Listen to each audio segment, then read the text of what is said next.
Good evening and welcome to the Channel Studios here in London with your international news around the world in 5.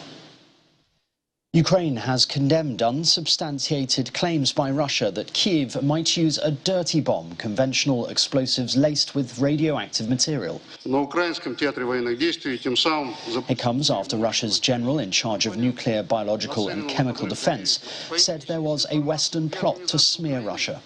President Volodymyr Zelensky said this meant Russia itself could be preparing an attack of this kind. Xi Jinping has become the first leader since Mao Zedong to be chosen as the party chief for a third term. Xi and new members of the Standing Committee, top ruling body, received a standing ovation from delegates of the Communist Party's 20th Congress. But the markets weren't as positive. Stocks in Hong Kong slumped and China's currency, the yuan, weakened against the US dollar over concerns that Mr. Xi will continue with his ideology-driven policies at the cost of economic growth. The United Kingdom has another Prime Minister, the third in under 2 months. One valid nomination.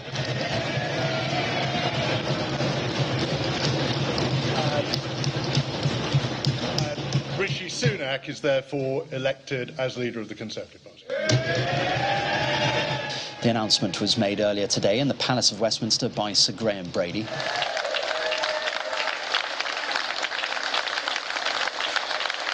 Rishi Sunak has become the country's first person of colour to hold the top job.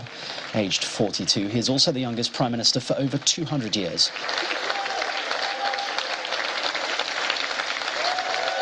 The former Chancellor had been up against Penny Mordaunt in a two-horse race after former Prime Minister Boris Johnson pulled out. A Brazilian politician is in custody after throwing grenades at a police officer who came to his house in Rio de Janeiro state to arrest him. Roberto Jefferson, an ally of the far-right President Jair Bolsonaro, wounded 2 officers before surrendering. Pictures have emerged of police cars with shattered windscreens. Former President Luiz Inácio Lula da Silva described the incident as an attempt to destroy democratic values. The United Nations say at least 23,000 people have fled their homes following fresh clashes in Eastern Democratic Republic of Congo between government soldiers and M23 rebels. Here, refugees pictured at Bunagana border in Kizoro district. In total, more than 390,000 people have been displaced since March. A statement from the army said it controls the situation on all the fronts. It added that 4 civilians were killed and 40 others, including children, were injured in the clashes.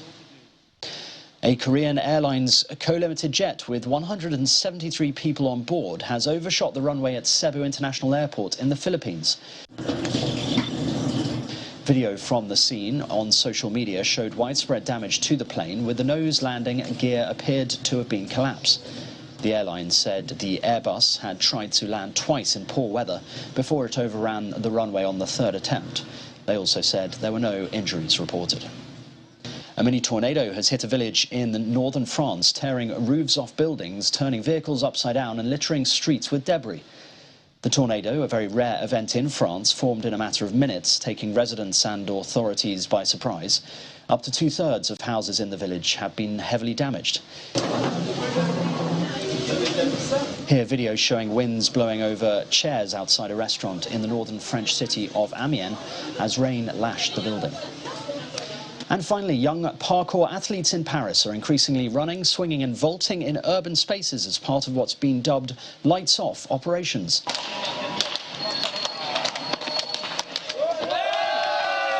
They make use of kill switches regularly placed on the outside of buildings in France. They say their actions help enforce Paris City Hall orders that say all signs must be extinguished of light in the middle of the night. The Paris-based On The Spot collective is just one of several parkour groups that have been acting against light pollution and wasteful energy use in cities across France for the past 2 years. And that's your international news around the world in 5. Now back to the Channel Studios in Lagos.